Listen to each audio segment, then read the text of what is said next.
Hi friends, today we are going to be reading one of my favorite stories in our reading books. It's called Cloudette by Tom Lichtenhelt.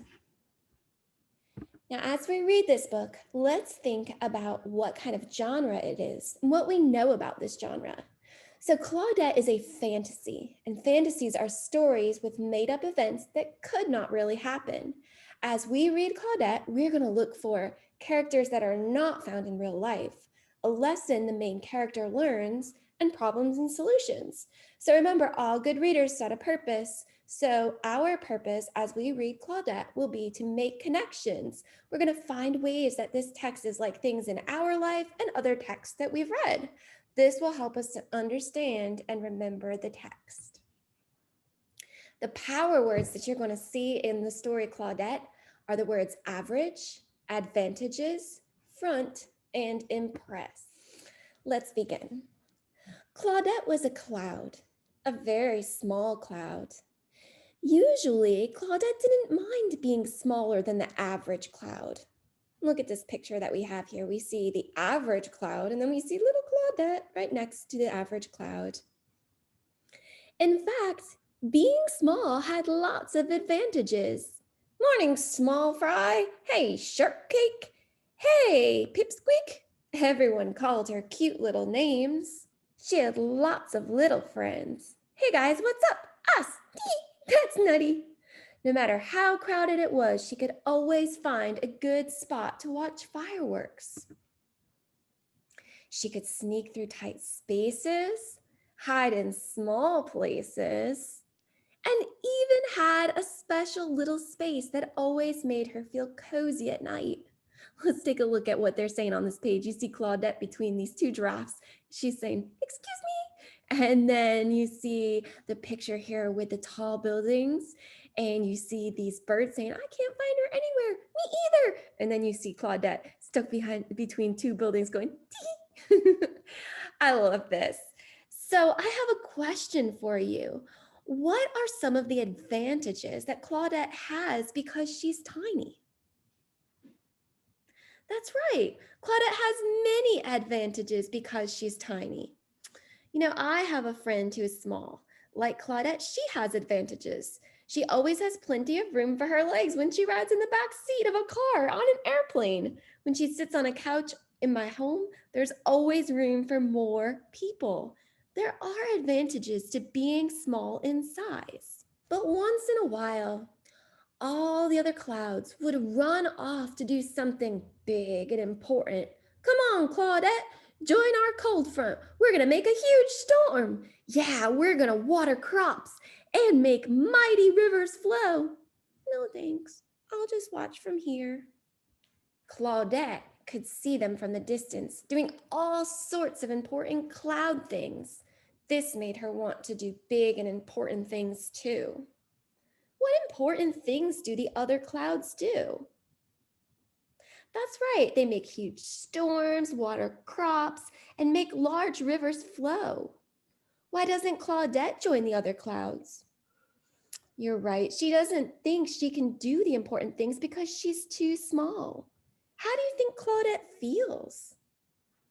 Yeah, I would agree. She maybe feels sad because she can't do important things like her friends. She wanted to make a garden grow. She wanted to make a brook babble. She wanted to make a waterfall fall.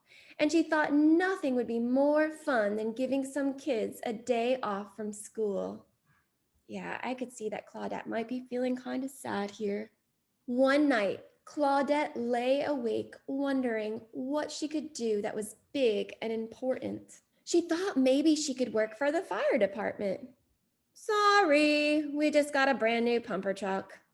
Or maybe they needed some help down in the garden center. Sorry, these plants take tons of water. How do the pictures help you understand what is happening on this page? Yeah, that's right. The top picture shows Claudette lying awake and thinking about what she could do that is big and important. The middle and bottom pictures show two ideas she tries and why she's not able to do them. So why isn't Claudette able to work for the fire department? That's right. The new pumper truck can spray more water on a fire than she's able to make. Why can't she help out at the garden center? Yep, that's right. The plants need more water than she is able to make. But nobody seemed to need her. Look at what this person's saying. It's a car wash and it says, "Sorry, it's all done by machines." I want you to think of a time when someone thought you were too young or small to help out. How does that help you understand how Claudette feels? So here's an example, right? If you wanted to paint a garage, but your mom said that she wanted your older brother to do it, you might feel sad and disappointed that you couldn't help with the job. I think Claudette feels that way too. She wants to help people, but she's either too small to do the job or doesn't think her help will be needed. Claudette was feeling blue. Let me ask you a question, friends. What does it mean to feel blue, do you think? How does this illustration help us to figure that out? Very good. Claudette looks very sad in the picture. She looks like she might cry. This makes me think that when you feel blue, you are sad. So why does Claudette feel blue? That's right. She's sad because she wants to do an important job, but no one seems to need her help. Who in our school community helps children when they are feeling blue? That's right. We have lots of grown-ups that do. We have teachers, we have friends, we have the principal, we have our guidance counselors.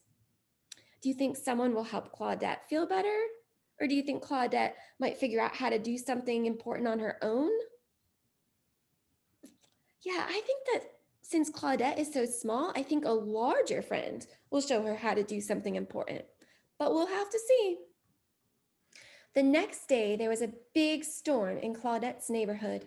The sky got dark, the rain came down like cats and dogs, and the wind blew harder than she'd ever seen wind blow before.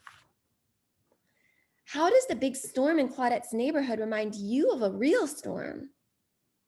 Yeah, that's right. During a real storm, the sky gets dark and there's lots of rain and thunder and lightning. That is what the storm in Claudette's neighborhood looks like too. Think about how you might feel during a real storm. Do you think Claudette feels the same? Well, I know that I sometimes get scared during a storm because I don't like loud thunder. I think Claudette feels the same way. She looks scared in the picture. The squiggly lines in the picture make me think that the storm is blowing her around.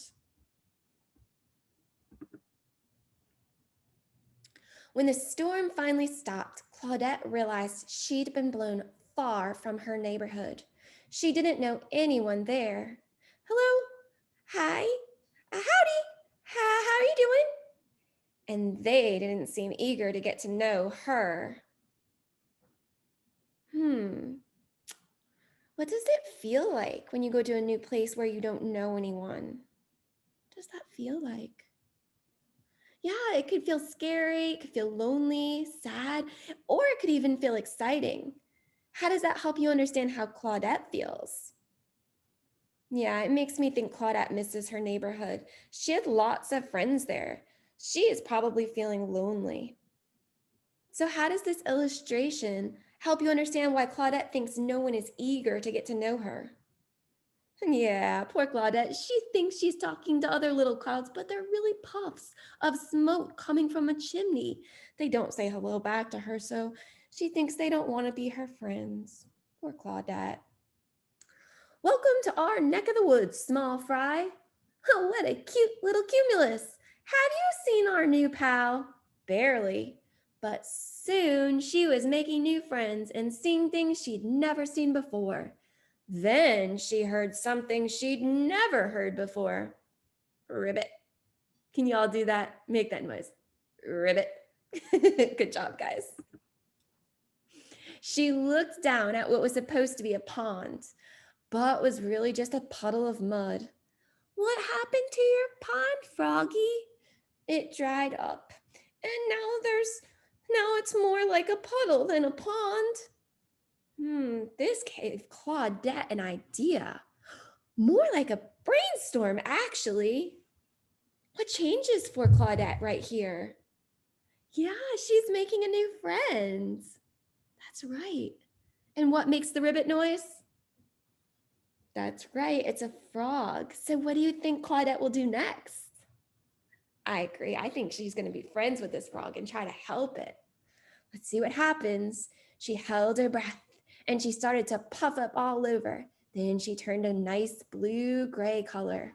She kept growing until it looked like she was ready to burst. She shook her behind until it made a little rumbling sound. Not quite what you'd call thunder, but enough to let people know they might want to grab an umbrella. Then she did what she'd wanted to do for ages. Okay, so what details here help you know that Claudette is trying very hard to do something?